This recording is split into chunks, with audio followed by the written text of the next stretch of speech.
Ada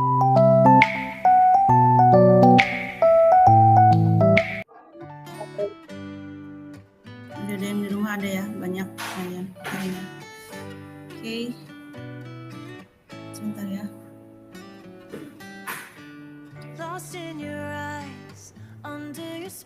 Ya.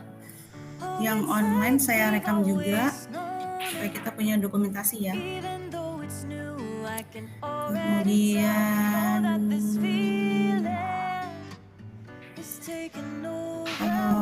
sebelum kita masuk ke materi hari ini, yaitu pembahasan modul 5 ya, modul 5 sesuai dengan yang saya upload di Google Classroom. Modul 5 ya, betul ya. Walaupun modul 6 juga udah saya upload ya, tapi kita akan masuk ke modul 5 dulu. Sebelumnya ada pertanyaan dulu kah mengenai UTS, modul 3, 2, dan 1 ya. Jadi kita hitung mundur ke belakang. Ada pertanyaan dulu kah? Kalau yang kemarin UTS masih ada yang belum mengerjakan. Kalau untuk susulan, UTS itu kan biasanya harus daftar ya secara administrasi, betul nggak? Daftar dulu ke akademik kan, pelaksanaan UTS-nya.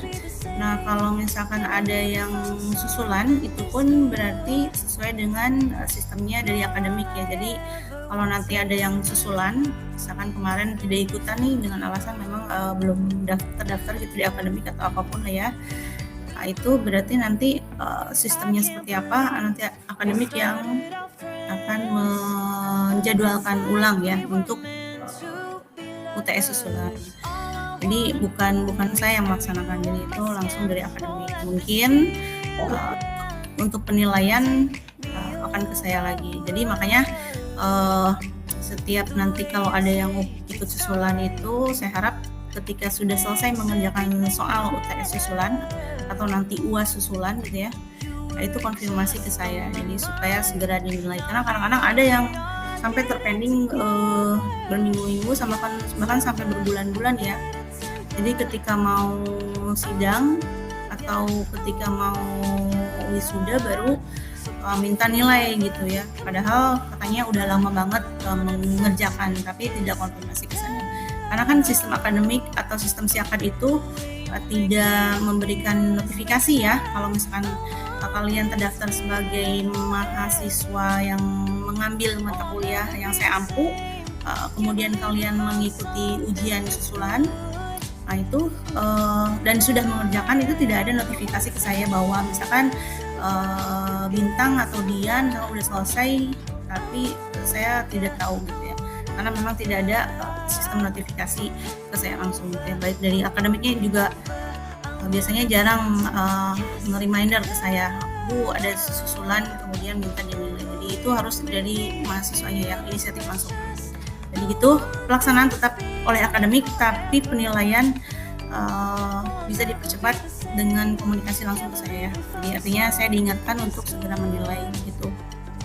Itu untuk ujian ya, baik UTS atau nanti UAS. Begitu. Kemudian untuk modul-modul sebelumnya ada pertanyaan dulu kah? Modul 3 kita membahas tentang apa? Ada yang masih ingat modul 3 tentang apa ya? Tentang layout ya. Kemudian modul 2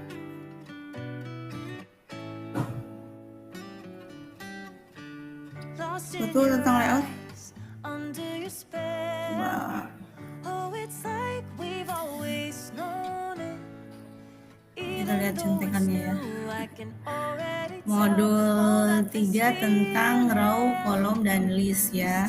Kemudian modul 2-nya tentang widget dasar. Jadi widget dasar itu kalian bikin teks ya, teks, kemudian kontainer, kemudian image ya, bahkan sama menu tab ya, ada menu tabnya juga, atau navigasi ya. Kemudian kalau modul pertama itu sudah pasti kita mencoba itu ya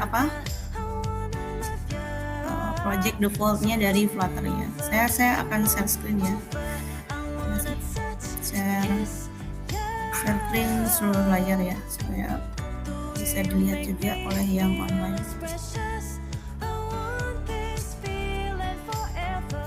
muncul ya share screen-nya. Ada pertanyaan dulu kah? Kemudian sesuai dengan yang saya janjikan, saya belum cek sebetulnya ya hasil modul. Ya, walaupun mungkin saya sering nengok, tapi saya belum masuk ke hasil pekerjaannya ya. Insya Allah lah nanti setelah ini akan saya cek ya. Sekalian juga saya mau cek UTS, tapi nanti secara keseluruhan nilainya sebelum UAS ya. Jadi ketika nanti saya UAS, ketika kita UAS, jadi UAS itu saya tinggal fokus ke penilaian UAS. Dan yang sebelumnya baik itu penilaian formatif, kemudian penilaian tugas juga, sama penilaian UTS tentunya ya, itu sudah saya kerjakan itu sebelum UAS. Jadi UAS nanti kalian akan lebih cepat lagi mendapatkan nilainya. Ada pertanyaan dulu kah sebelum kita masuk ke materi hari ini?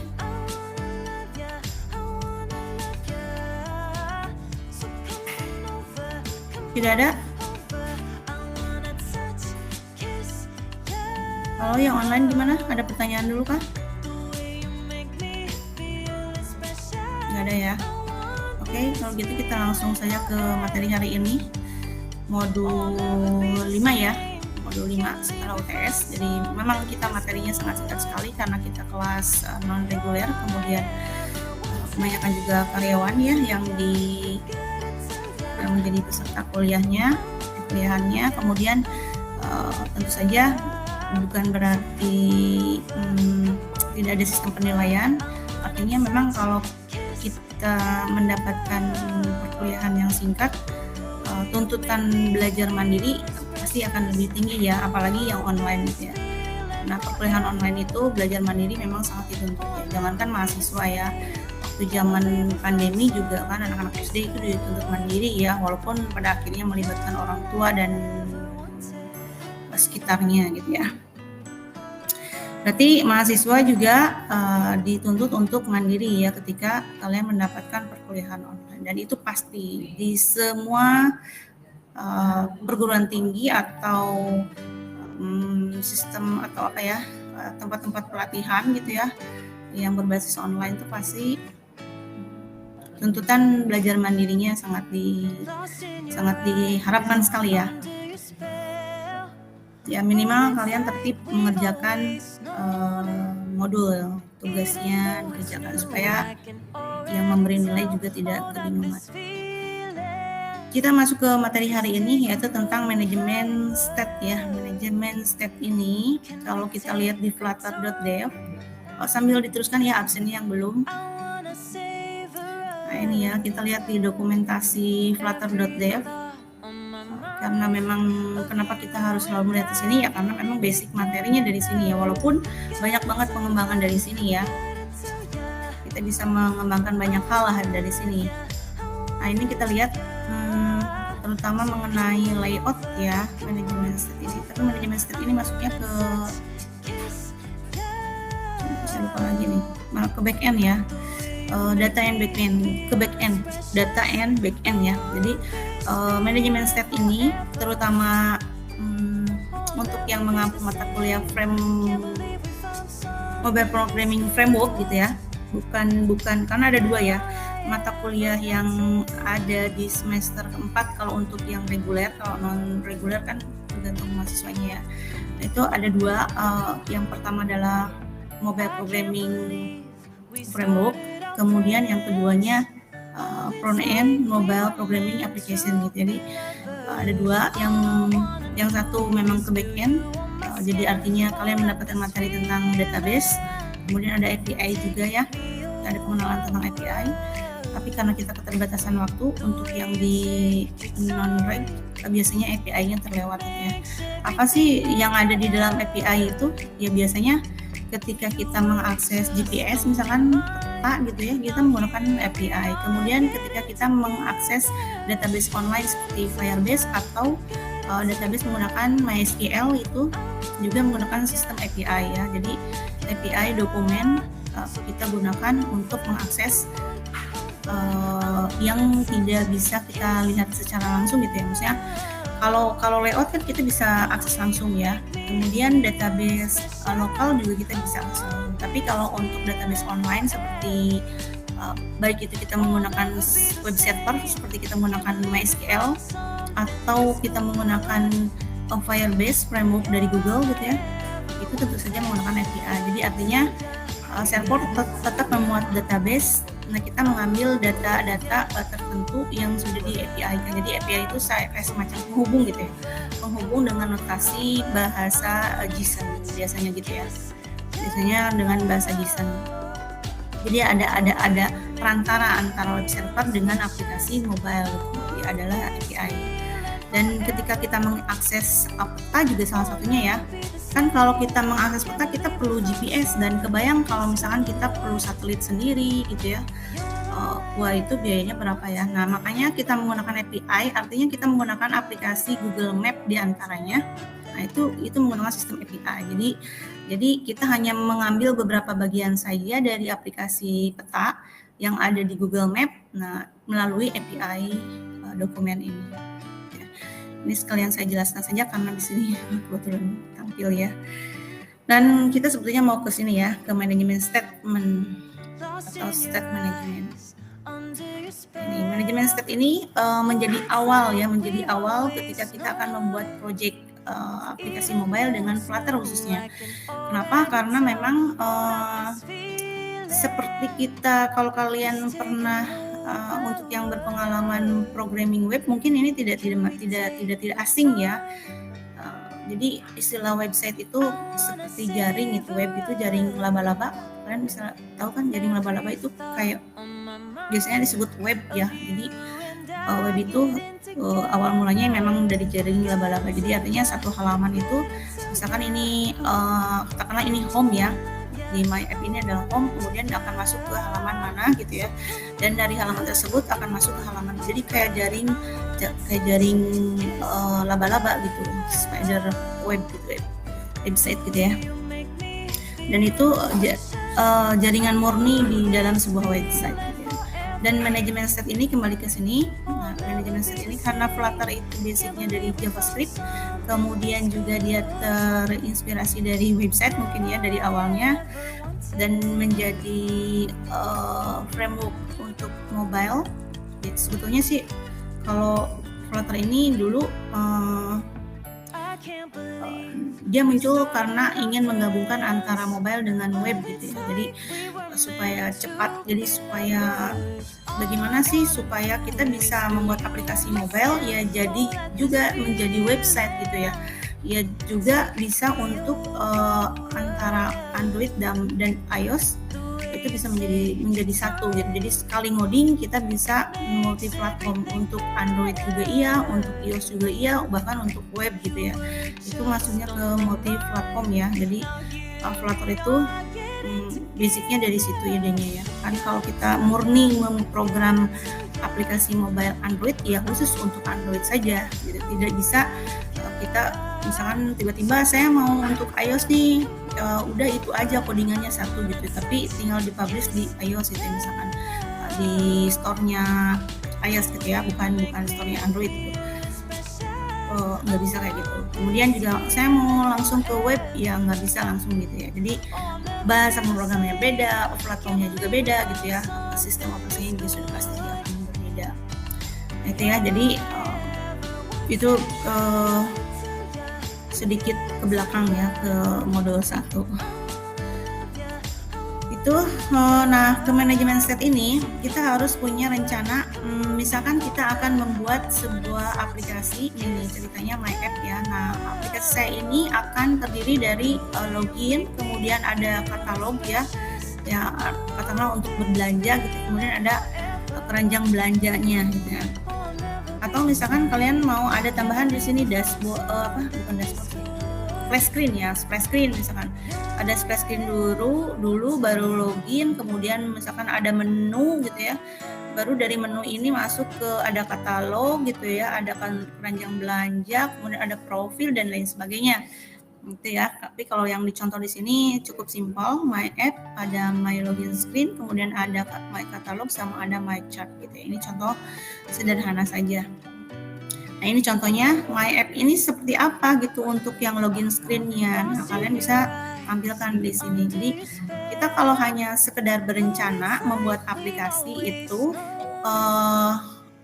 tanpa ada layout-nya, ya bingung juga ya untuk menjelaskan ke orang lain gitu. Apalagi kalau misalkan kita membuat project yang menjadi solusi gitu untuk orang-orang di sekitar kita. Nah tentu saja ceritanya seperti apa, statementnya seperti apa. Nah ini yang disebut dengan manajemen step itu sendiri ya. Stepnya seperti apa, atau langkahnya seperti apa, atau stepnya seperti apa. Kemudian layoutnya bagaimana gitu. Nah ini menjadi satu kesatuan ya. Kemudian nextnya setelah login ini loginnya. Kemudian setelah login ada katalognya. Nah ini katalognya akan seperti ini. Katakanlah ini produk gitu ya, produk 1, 2, 3, 4 yang sederhananya adalah tinggal pilih kalau misalkan saya mau ambil gambar ini atau produk ini gitu, tinggal di add. Dan ini lebih rinci lagi kalau di Flutter ya. Untuk katalog kalau di sini di login mungkin dia tidak diperinci ya seperti My Katalog ini. Sebetulnya kita bisa rinci dari login ini apakah ini mau dibuat list ya. List text, kemudian ada isian gitu ya, ada field, kemudian ada teks juga, ada field juga, dan ada button gitu ya. Itu untuk login. Nah ini untuk katalognya di sini ada My App Bar katanya ya, ada My App Bar ini. My App Bar tuh ini bagian atas ya. Nah ini, jadi ada gambar keranjang belanja, kemudian ada tulisan katalog sama ada menu tab ya. Kemudian yang berikutnya ada list item. List item itu adalah ini. List item namanya ya, dan ini sudah pasti dari namanya juga sudah terlihat list item, berarti pakai list, dia menggunakan list ya, list 1, 2, 3 ya. Apa itu list? Kalau misalkan mau ditanya lagi memang harus kembali lagi ke algoritma pemrograman ya, kalau misalkan seperti itu. Mungkin kalau yang pengalaman pemrogramannya masih kurang, berarti PR ya kita untuk membuat aplikasi atau mengcoding atau mempelajari pemrograman itu. Langkah pertamanya adalah kita harus paham algoritma dan algoritma dulu paham, baru ke pemrograman. PR sepertinya algoritma itu seperti apa supaya kita bisa menyamakan persepsi atau pola pikir dengan bukan dengan siapa sebetulnya. Jadi bikin aplikasi itu yang nggak bisa seenaknya, tapi harus disesuaikan dengan pola pikir komputer seperti apa. Karena kan kita membuat aplikasi dengan komputer ya, dengan komputer. Bahasa pemrograman juga lebih mengikuti bagaimana komputer bekerja. Ya, tidak ada, jarang sekali. Walaupun bahasa pemrograman sudah seperti bahasa Inggris katakanlah ya, tinggal ketik kemudian kita tahu istilahnya, tapi kalau diterjemahkan itu nggak akan bisa ya, nggak akan ada terjemahan bahasa Inggris menerjemahkan bahasa pemrograman, nggak ada gitu ya. Makanya diperlukanlah ilmu algoritma itu supaya kita tahu pola pikir dari komputer itu seperti apa gitu ya. Oke, itu ke belakang juga, dan ini lanjut ke sini katalog. Kemudian nextnya adalah keranjang belanja. Nah ini ya, keranjang belanjanya seperti apa? Ada item yang tadi kita pilih, ini contohnya ya. Add-nya dia satu ya, menambahkan satu item. Kemudian ada tombol beli gitu ya. Jadi baru dipilih dulu, belum tentu dibeli sebetulnya ya. Sama seperti kalau misalkan kalian ada yang sudah sering menggunakan aplikasi Tokopedia gitu, seperti ini ya, kurang lebih ya. Jadi kita kadang-kadang pilih-pilih dulu gitu ya, kita udah pilih banyak gitu ya, sampai 10 item di keranjang belanja, tapi belum tentu kita beli sebetulnya ya. Nah, ini juga sama. Jadi kita tambahin dulu, baru kita ini apakah membuat aplikasi harus seperti itu? Tidak selalu ya, tidak selalu. Apakah harus sama dengan misalkan Tokopedia, bukan saya iklan ya, Tokopedia atau Shopee atau yang lainnya gitu ya? Tidak harus seperti itu juga. Kita bisa bikin sistem baru gitu ya, dengan cara ya tentu saja ya sesuai dengan kebutuhan lah ya. Jadi ya membuat aplikasi itu yang memang selain ngoding, kita juga harus paham bagaimana cara kerja sistem ya. Jadi bukan hanya cara kerja aplikasi di dalam komputer, tapi juga bagaimana caranya aplikasi yang kita buat juga mendukung sistem yang berjalan di sekitar kita. Jadi misalkan contoh kecilnya sistem absensi ya. Absensi itu udah jelas kan, ada perangkatnya. Kemudian kita tinggal klik misalkan ya, tinggal klik, atau kalian kalau di Siakat kan saya tinggal menginputkan ya. Nah, bagaimana sistemnya gitu? Jadi sistem itu contohnya misalkan ada syarat ya, untuk mengisi absen harus sesuai dengan tanggal sekarang misalkan atau harus sesuai dengan jadwal. Jadi misalkan kalian kan jadwalnya Rabu Kamis nih, berarti saya sebagai dosen yang menginput harus menginput di hari tersebut ya, hari Rabu dan Kamis. Jamnya kapan? Karena kita pelaksanaannya dari jam 5 sampai jam 9 malam, otomatis sistemnya udah dibuat seperti itu. Jadi sistem Siakat ini kebetulan hanya bisa diakses sesuai jadwal, kemudian jamnya juga sesuai jadwal gitu ya. Jadi itu contoh kecil ya, itu contoh sistem aplikasi dengan penerapan di sistem lingkungan kita. Jadi jangan sampai nanti gara-gara sistem semuanya jadi terhandle. Contohnya seperti apa? Seperti kita kemarin UTS ya. Jadi UTS itu kan Siakatnya error ya.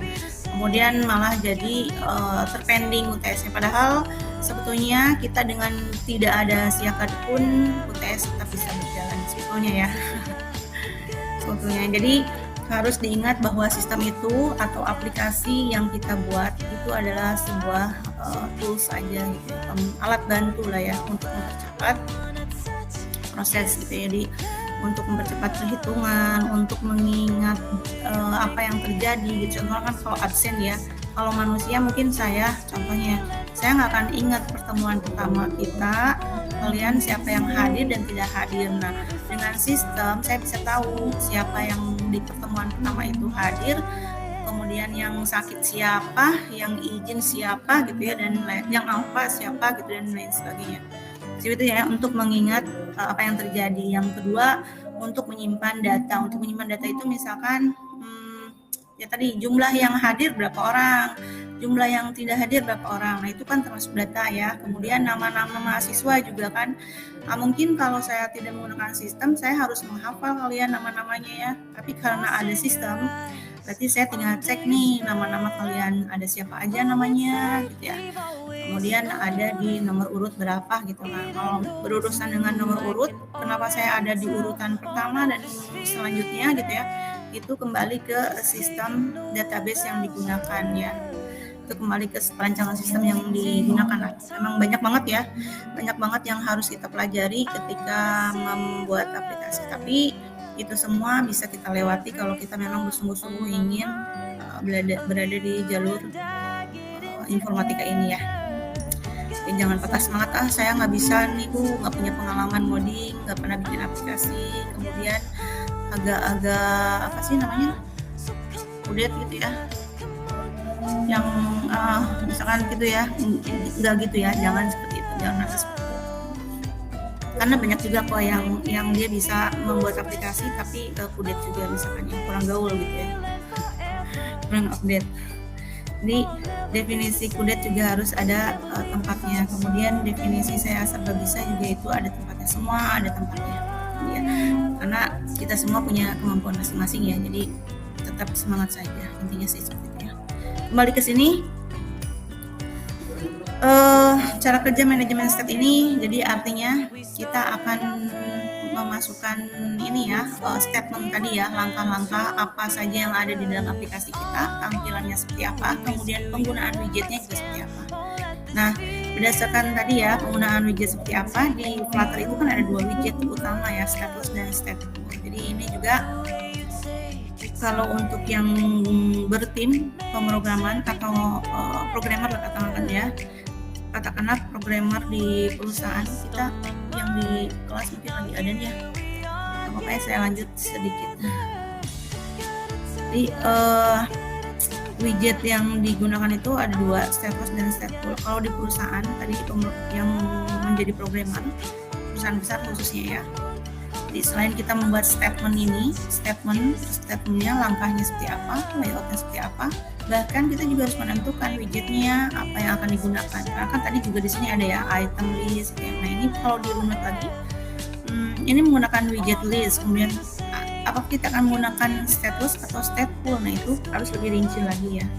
Kecuali kalau kita misalkan bikin program sendiri, ya kita tinggal terjemahkan saja langsung di codingannya ya, di kode kita yang penting sesuai permintaan gitu ya, tampilannya seperti ini, kemudian jalannya seperti yang diminta gitu. Tapi tetap ya, kalau kita mau teratur pasti yang namanya manajemen state ini akan balik lagi digunakan. Walaupun saya mau bikin aplikasi tinggal jadi aja gitu ya, pasti tetap kita akan melihat ke manajemen state ini. Apalagi ketika kita mencek error ya, misalkan error nih nggak jalan, nggak running, teksnya nggak muncul, apalagi itu ya, itu manajemen state-nya kita sebagai programmer sangat-sangat dituntut ya. Kenapa sampai nggak running gitu ya? Coba codingan yang menampilkan teksnya dilihat gitu ya, apa yang salah, kemudian menampilkan teksnya udah oke, nggak ada masalah misalkan. Kemudian kita lihat widget yang membungkusnya apa gitu, salah nggak gitu, stateless apa stateful. Nah itu pasti akan pada akhirnya kita akan kembali ke manajemen state yang tadi ya, yang harus kita rancang dari awal tadi. Nah kalau di Flutter ini manajemen state ini berurusan dengan deklarasi ya, jadi deklaratif, jadi pendeklarasian di awal kita akan membangun apa dan ujung-ujungnya adalah ke user interface. Jadi sebagaimanapun statementnya pasti ujungnya akan ke user interface. Makanya ketika kita akan bikin project atau aplikasi, selain aplikasinya, jadi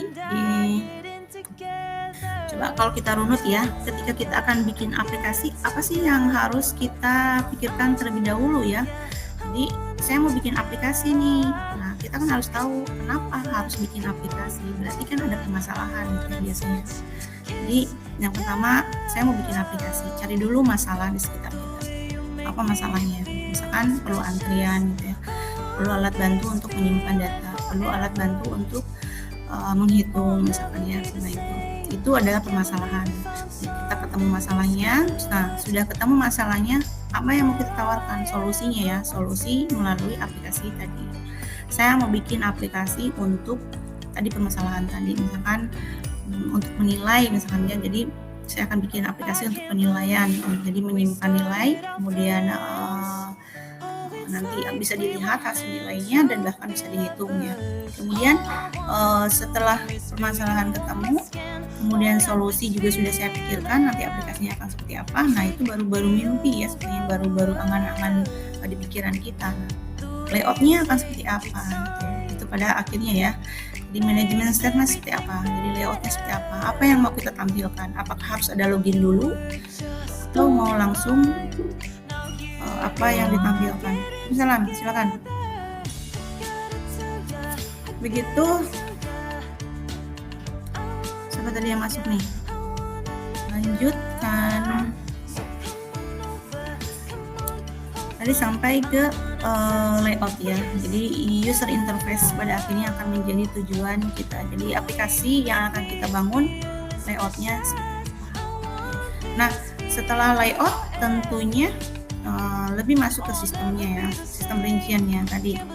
Kita lihat lagi di sini. Nah ini kan ada layoutnya ya, ada loginnya, ada katalog, sama ada keranjang belanja. Nah nanti kalau secara expertnya next berikutnya adalah yang harus kita pikirkan, apakah nanti login ini akan menggunakan database, misalkan yang login berapa orang gitu ya. Kalau cuma satu orang sih nggak usah pakai database kayaknya ya.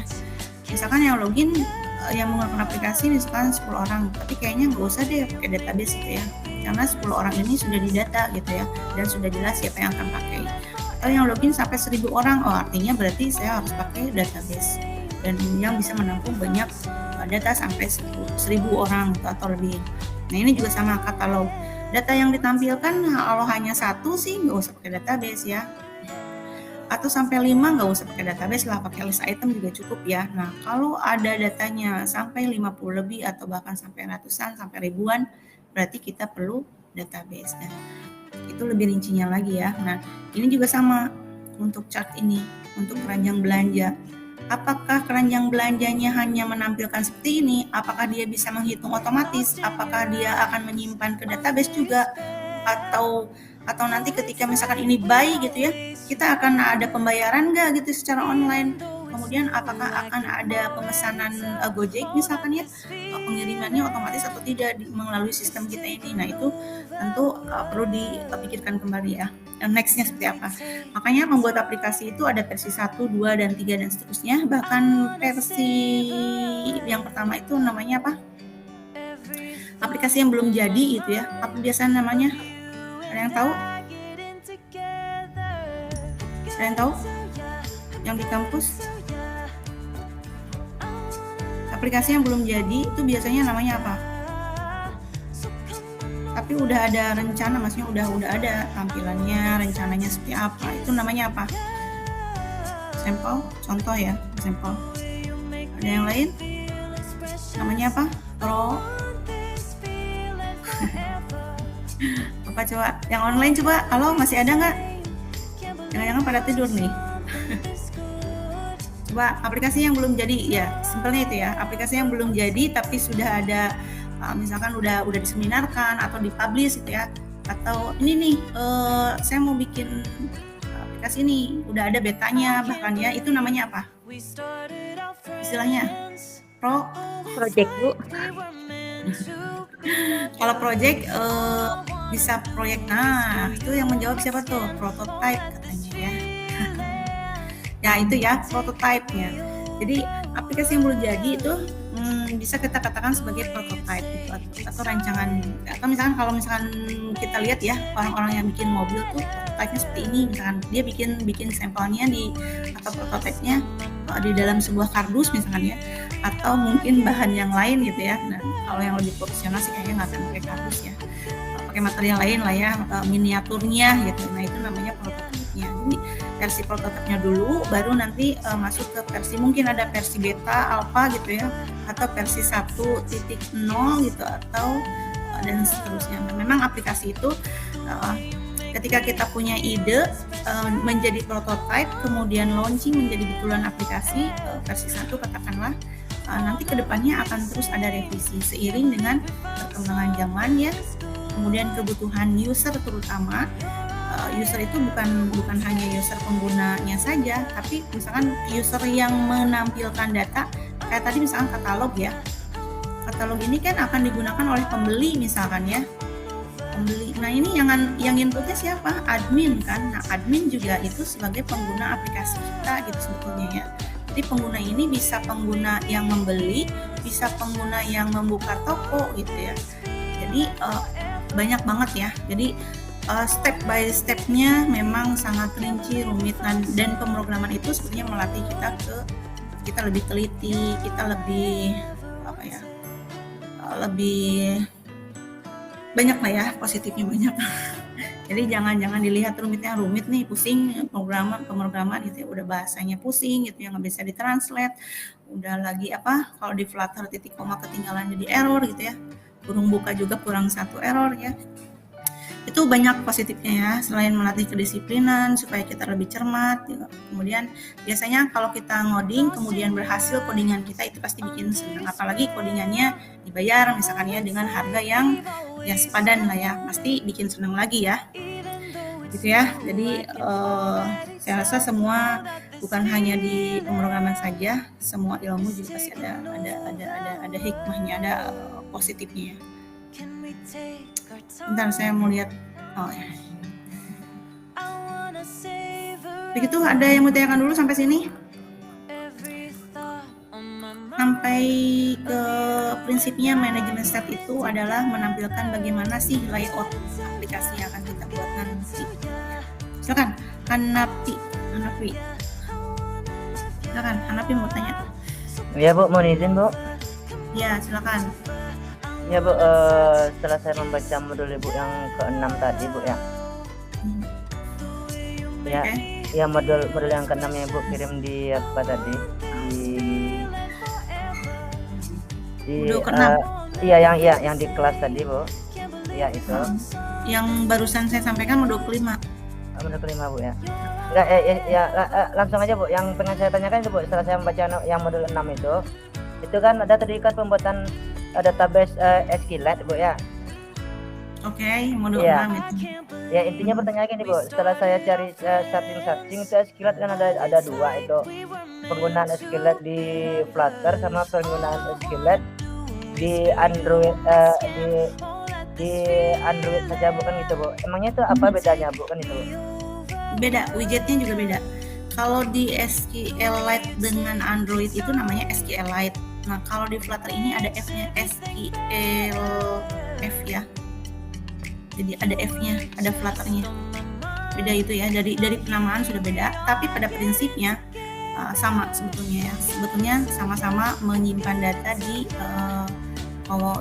handphone lokal ya, di perangkat lokal. Jadi artinya hanya di perangkat kita saja.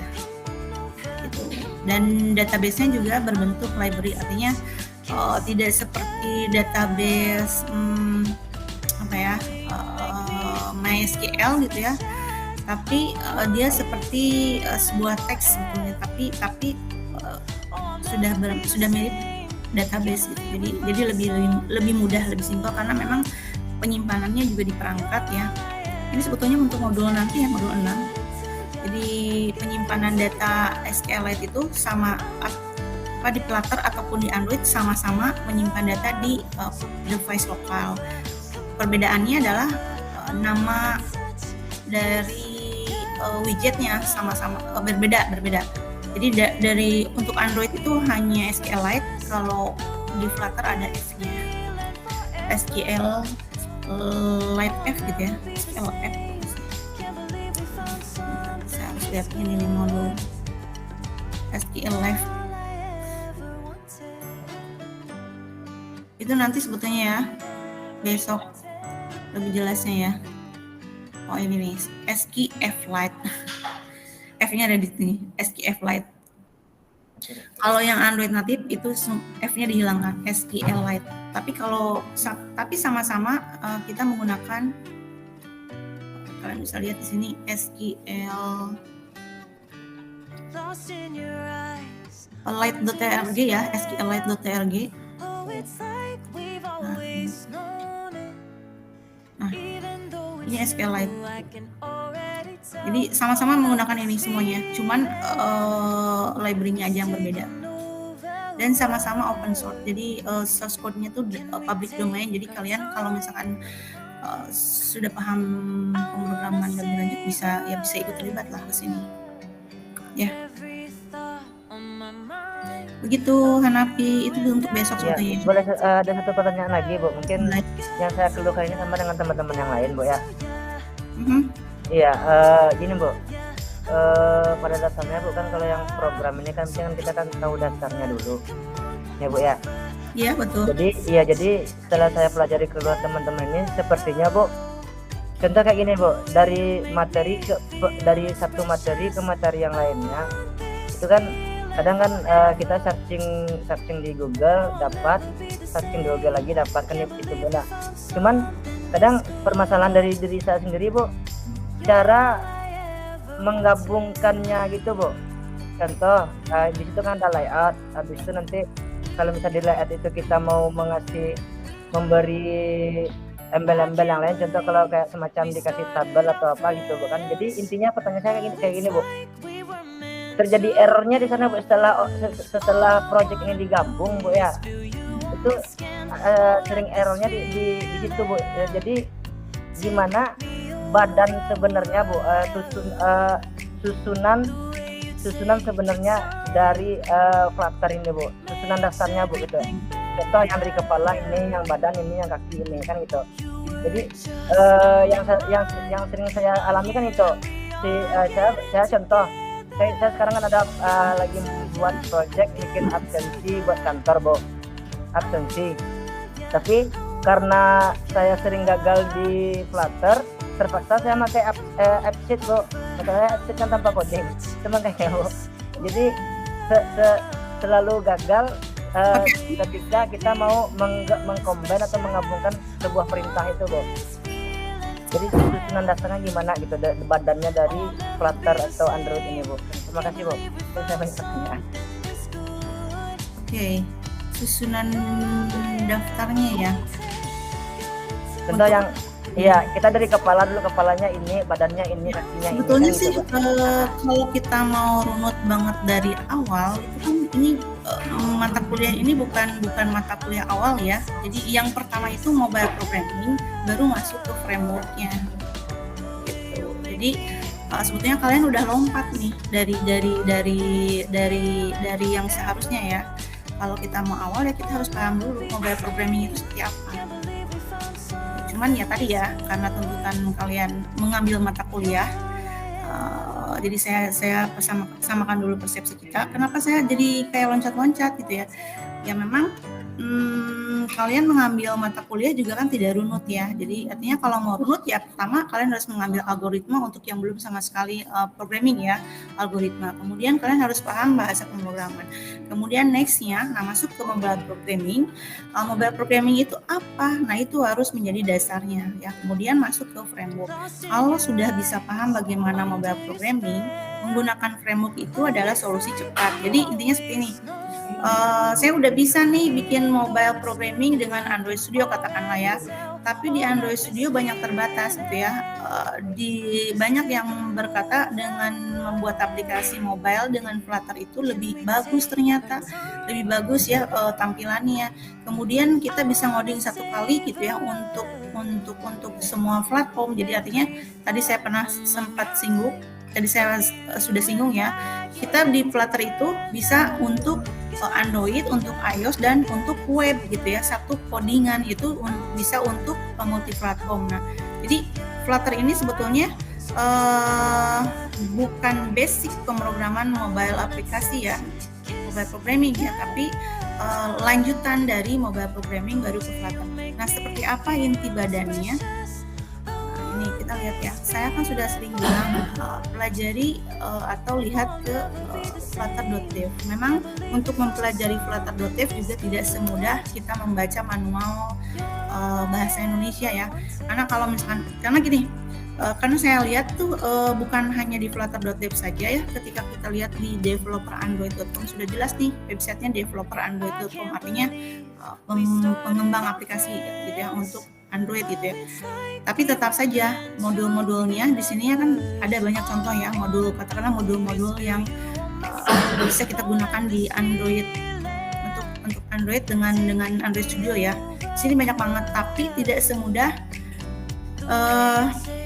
mengimplementasikannya. Itu memang tidak mudah ya. Jadi artinya badannya intinya seperti apa itu ada di modul 1 ya. Kita bikin project default, nah itu adalah badan utamanya. Ya, itu untuk yang pertama di Flutter. Kemudian nextnya bagaimana cara saya menggabungkan satu project dengan project yang lain gitu ya, menjadi project sesuai dengan harapan.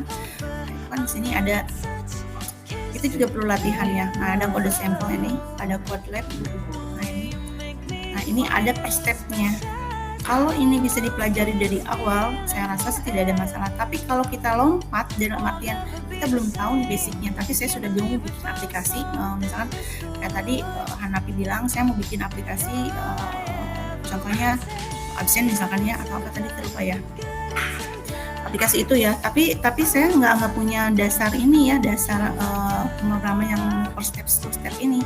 Saya pengen langsung jadi, ya cara mudahnya adalah tinggal buka aja ke GitHub, cari contoh yang mirip-mirip dengan aplikasi atau project sesuai dengan permintaan gitu. Contohnya kayak tadi saya mau bikin aplikasi dengan, kalau di modul ini ya, untuk belanja loginnya ada gitu ya. Ini ya, ini sampel ini loginnya ada, kemudian daftar produknya juga ada, keranjang belanjanya ada. Cukuplah untuk menampilkan atau membuat aplikasi belanja sederhana. Nah, kodenya bagaimana? Saya bingung nih kalau menyatukan dari satu. Ini kan saya sudah kasih juga ya linknya. Nah, ini link GitHub-nya.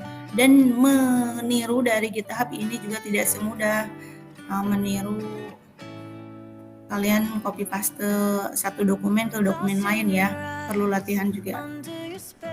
Ya, ada di GitHub-nya. Cari project yang mirip, kemudian Hanapi bisa cek bagaimana implementasi kodenya. Dan ketika udah dapat implementasi kodenya itu juga perlu latihan juga. Jadi intinya ya memang perlu latihan ya. Kalau sudah ketemu aplikasi itu terjawab, bagaimana hasilnya, runningnya ternyata oke sesuai harapan, nah nanti bisa beranak lagi biasanya ya. Udah dipakai aplikasi A, nanti bisa dapat project lagi untuk aplikasi B dan seterusnya ya.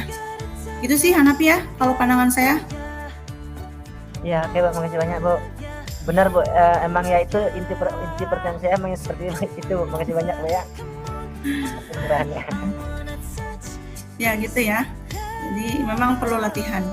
Kalau sudah ketemu ya itu jadi modal ya. Ketika proyek kita yang pertama sukses, itu akan menjadi modal menjadi di proyek berikutnya biasanya ya.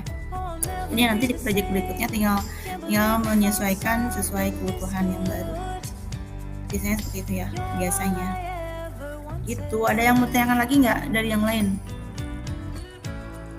Untuk modul manajemen step terutama ya, tapi kalau mau yang lain juga boleh. Apakah ada yang mau tanyakan tentang apa? Kalau yang lainnya gimana? Yang di kampus ada yang mau tanyakan? Ada yang mau tanyakan Kak? Yuk.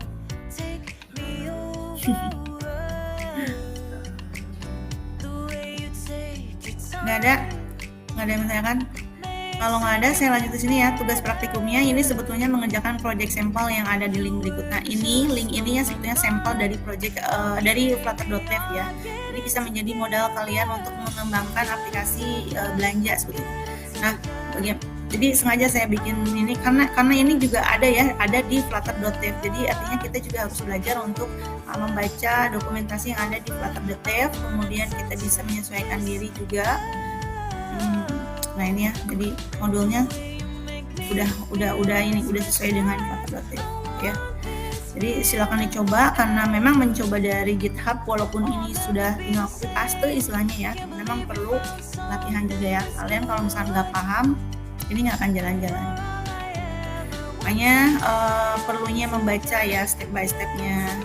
Jadi ya mungkin modul yang saya buat dari modul pertama kemudian kedua ada yang hilang gitu ya, jadi tidak rinci banget ya karena memang keterbatasan waktu ya.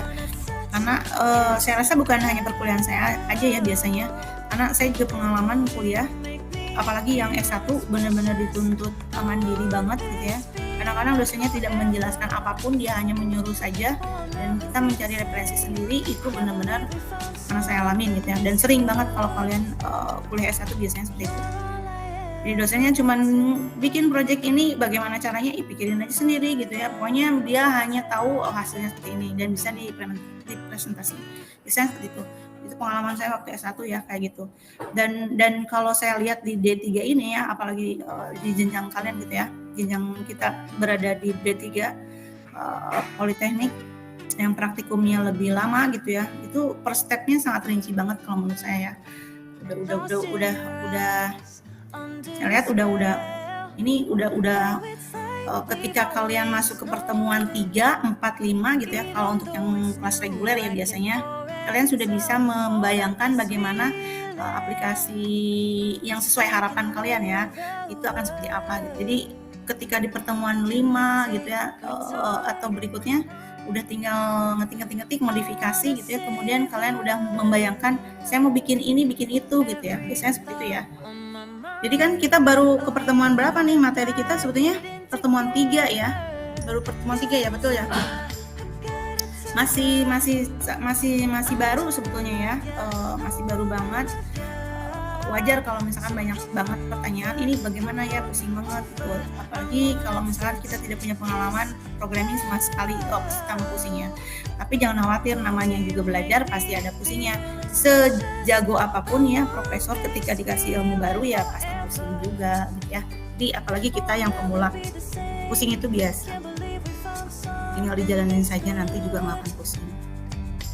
Ya. Itu salah juga biasa ya, namanya juga belajar. Ada yang menanyakan lagi? Ada yang menanyakan lagi? Yang online cukup? Yang di kampus?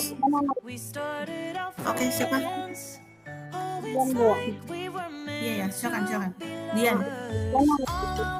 Nah, ini kan kita membentuk kode 5. Jadi kalau kita udah membuat tugas yang ini Bu, itu harus kita lihat untuk pakai kalbe data. Apa? Putus-putus ya. Kalau sudah mengerjakan modul 5, apa lagi? Apa kan kita mau membuat tugas di Flutter yang modul kelima. Oh, di Flutter. Kita harus menggunakan HP, menggunakan HP itu menyambung pakai ke handphone. Maksudnya harus menjadi ya, jangan terlalu khawatir dengan modul ya. Dian sendiri untuk modul pertamanya gimana? Udah berhasil atau belum? Belum Bu. Ya, gini, kalau saran saya ya, ini mungkin bukan hanya Dian saja ya, mungkin ada juga yang lain. Jangan terlalu kaku ke misalkan ini saya modul 1 juga belum dikerjain, apalagi modul sekarang gitu ya. Modul berapa? Modul 5 ya. Kalau belum ya dimulailah dari modul pertama ya. Kemarin saya udah ngasih solusi ya dari modul pertama itu. Kalau kalian punya perangkat yang mumpuni untuk diinstal Flutter, pakailah Flutter gitu ya. Tapi kalau misalkan dengan Flutter agak berat, cukup Android Studio saja, ya silakan saja gitu ya. Kemudian kalau misalkan tidak juga bisa dengan Android Studio, ya pakai App Inventor yang tadi online ya, yang jadi kalian tidak perlu install, tapi hanya perlu browser web sama kuota internet tentunya ya. Kemudian kalian juga nggak bisa juga tuh, ya tinggal bayangkanlah gitu ya. Jadi gunakan pikiran belajar kita ya, belajar kalian sesuai dengan kemampuan. Bagaimana tanggapan kalian mengenai modul pertama, misalkan ya modul pertama itu tentang apa sih?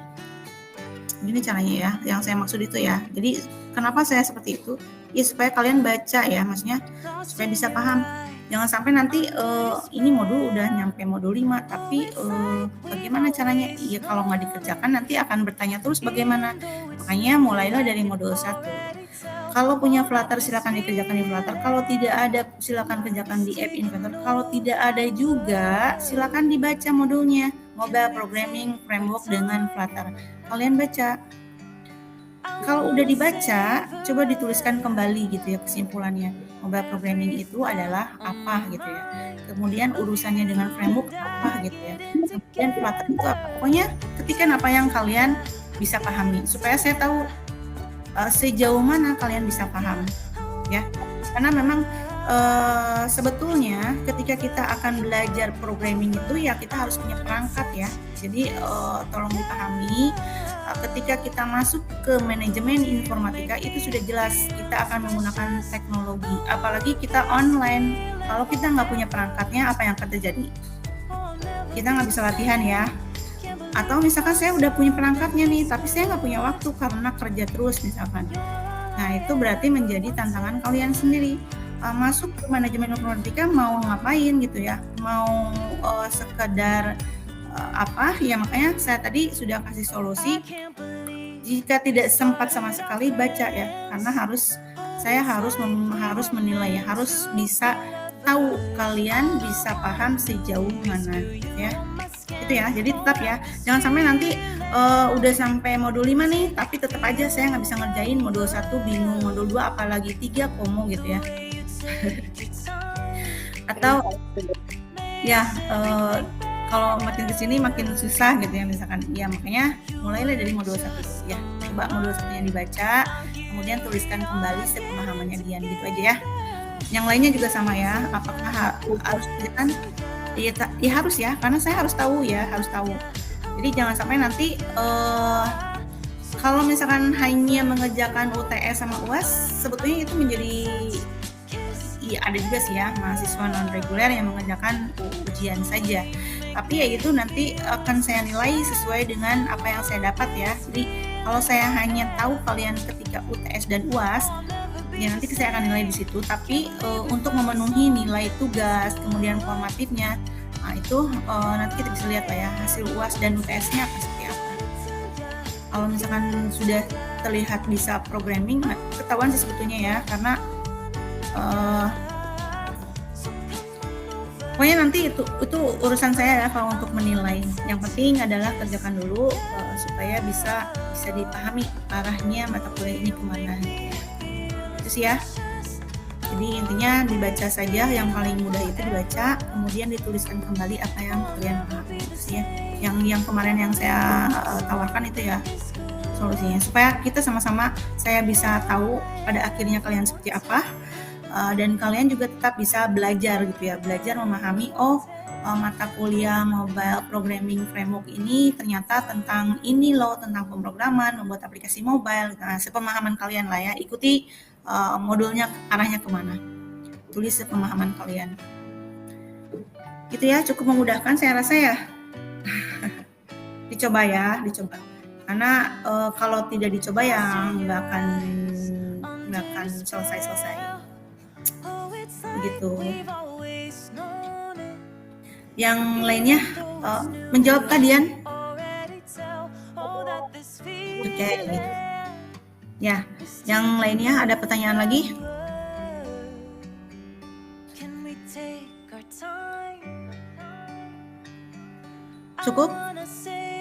Cukupkah penjelasan hari ini? Jadi untuk yang Flutter ya terutama, tapi kalau misalkan tadi saya sudah berikan solusinya, itu silakan dipahami sendiri ya. Nah, untuk yang bisa mengerjakan dengan Flutter, nah ini tugas praktikumnya adalah ini ya. Kita mencoba project sampel dari flutter.dev. Nah, ini sudah ada codingannya di GitHub-nya langsung. Kemudian nanti hasil runningnya. Nah, penjelasan projectnya ada di sini ya. Nah, ini websitenya. Kemudian GitHub-nya ini ada juga. Nah, silakan dicoba sesuai dengan pemahaman kalian. Dan saya sudah kasih tahu ya bahwa kita akan bekerja di lead dari modul awal ya. Jadi nanti kalian bisa fokus ke lead-nya, kemudian pub spec-nya seperti apa. Dan implementasi di project kalian juga nanti akan seperti apa. Hasil runningnya di screenshot ya kalau udah selesai.